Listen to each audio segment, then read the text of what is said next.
Chapter 1. Crow Wood. Terry was thinking 4 different thoughts at once. If these thoughts could have been untangled and put into a sensible order, they would have run something like this. I'm in the ruin of Huntsman's cottage, in the middle of Crow Wood. I'm by myself. It's nearly dark. Something very strange is happening. Nobody had lived in the Huntsman's cottage for a long, long time. Ivy had crept up all of the outside walls, smothering even the upstairs windows. It couldn't climb any higher than the eaves, but as if to continue the theme, a small tree had managed to take root in one of the chimneys. When it came to the roof, things were no better. On the north side, a carpet of purple-green moss hid whatever lay beneath, and on the south side it looked as if a giant fist had punched it. This was only because some of the rafters underneath had rotted and collapsed, but still, the effect was impressive. To make matters even worse, a few of the grey slate tiles had taken the opportunity to slide down into the guttering, which, as if in sympathy with the roof, sagged wearily. Obviously, then, there was no escaping the fact that the cottage was in a sorry state of repair. It was therefore surprising that, for reasons unknown, the doors and the downstairs windows of the ruin had recently been sealed up. This had been done with modern concrete blocks, and judging by the mortar splattered everywhere, also done in some haste. The rumour in the village was that it was not so much to keep people out, as to keep something in. If so, it hadn't worked, because even more recently, a large hole had been knocked through the gable wall on the east side of the cottage. Who, or what, had done this was a bit of a mystery. Terry had been returning home across the fields at the end of a perfect May evening, when out of the blue, literally, a crow had tumbled from the sky and landed at his feet. An upturned, gawpy eye blinked once, and then held still. The bird lay motionless on the dew-soaked grass, its glossy black plumage shining like a jewel in the twilight. Terry could see that it was completely dead. When something lands suddenly at your feet, you can't help but look up. When Terry did this, he saw a goshawk hovering just above his head. Its broad wings swept silently back and forth in perfect rhythm, and Terry was transfixed. Most people go a whole lifetime without seeing a goshawk in the wild, so to get that close to one when you were just 12 years old was quite something. At least, Terry thought it was. With practised ease, the bird swooped down to ground level and glided into the leafy gloom of Crow Wood. Goshawks, being skillful flyers, can enter heavy undergrowth at high speed if necessary. This particular specimen, however, seemed to be in no special hurry. Terry had watched intently as it disappeared into the foliage of an elegant beech tree. Then, naturally enough, he had followed it. So then this was how he had been enticed deep into the wood, while the night gathered around him. The bird would allow him to approach each time to within a few meters, then slip nonchalantly off its perch and continue its journey. From beech to oak, across clearings thick with fresh green bramble, boy pursued bird with a single-minded determination. He did pause just once, in a dusky thicket full of stillness. This is a bad idea, he told himself. It made no difference. The goshawk had him spellbound. Ignoring his own warning, he pressed onwards and deeper into the wood. All around, the air was rich with the gorgeous nighttime scents of the woodland flowers. Foxgloves poked proudly up through the nettles, and bluebells huddled shyly in amongst the bracken. There was just a sort of feeling that something big was about to happen. Terry didn't notice. He only had eyes for the goshawk.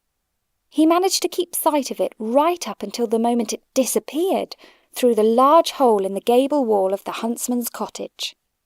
At this point, he did at least do some serious consideration. This goshawk is behaving very strangely. Plus, it's really quite dark now. Also, plus, woods are spooky at night time, especially this one. The sensible thing to do was fairly obvious. Terry did not, however, do the sensible thing. He stood like a statue amongst the trees, his eyes never shifting from the hole in the gable wall, and time seemed to stand still with him. Underneath the lower branches, even the mad dancing of the midges had momentarily ceased. Everything seemed to just stop. Just how long Terry stood there, he had no idea, but when a large moth fluttered across his face, he was startled out of his trance. The goshawk had not re-emerged, so albeit with his heart hammering on his chest, he did what he had to do. He stepped through the hole in the wall and into the dark enclosure of the ruined cottage. It took a moment for his eyes to become accustomed to the deeper darkness inside, but when they did, he did not find the goshawk. He did, however, find something else, something very peculiar indeed. He was standing in what had once been the old kitchen. To his left, a rotting door through to the living room hung partly off its hinges and slightly ajar. On the wall opposite him stood a marble hearth and fireplace. Above this, on the middle of a decaying mantelpiece, lay a small, black, velvet bag. Terry noticed it immediately. He also noticed that there were fresh footprints on the concrete floor, leading over to the mantelpiece and then back into the other room. They looked very fresh. Terry felt the hair rising on the back of his neck. He had a feeling somebody was watching him from the shadows of the next room. I should go, he thought. But the temptation to see what was inside the bag was irresistible. He quickly crossed over to the mantelpiece and picked it up. As he did so, he became aware of something moving behind him. It was not, as he first supposed, the goshawk. It was nothing like the goshawk. To start with, it was shaped like a donut, only bigger, and was gold-coloured. Also, it was spinning, quite fast. Then, as he watched, it rose up from the ground and hovered before him, completely unsupported. Like an insect stirred to anger, it started to hum menacingly. Terry happened to know that the correct name for a solid such as this was a torus, although that fact wasn't foremost in his mind at the time. As he started to back away with growing alarm, it began to cast a sickly yellow light onto the damp and crumbling kitchen walls. The light seemed to slither along the surfaces, pursuing itself around the four corners of the room in a sort of hypnotic dance. You have the hawk's eye.